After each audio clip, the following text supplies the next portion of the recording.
Hello friends, so ఇవాళకు మీకు surprise చూపించబోతున్నా. ఇప్పుడైతే నాగంపేట నుండి స్టార్ట్ అవుతాను ఎడగట్టకి. ఫ్రెండ్స్ ఇప్పుడైతే ఇలా అమ్మ వాళ్ళ ఇంటికి వచ్చినాం. సో అమ్మ దగ్గరికి వెళ్ళి చూద్దాం.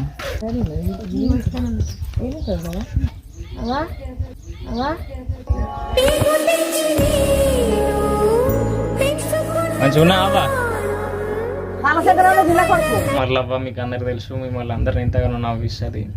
సో అమ్మ ఏజ్ ఇంత ఉంటే వీళ్ళ అమ్మ ఈ అమ్మ ఏజ్ ఎంత ఉండాలి? అమ్మ ఏజ్ ఎంత ఉంటుంది?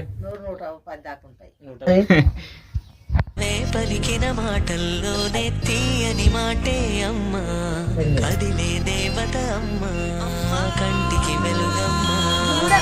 పెదవే పలికిన మాటల్లోనే నాగంపేటకి ఎప్పుడు వస్తావు? ఇప్పుడు తీసుకపోతాపా. ఇప్పుడు ఇంట్లో ఇవ్వలేదు. ఇప్పుడు రావన్నా ఏమైతుంది? ఒక్క నీళ్ళు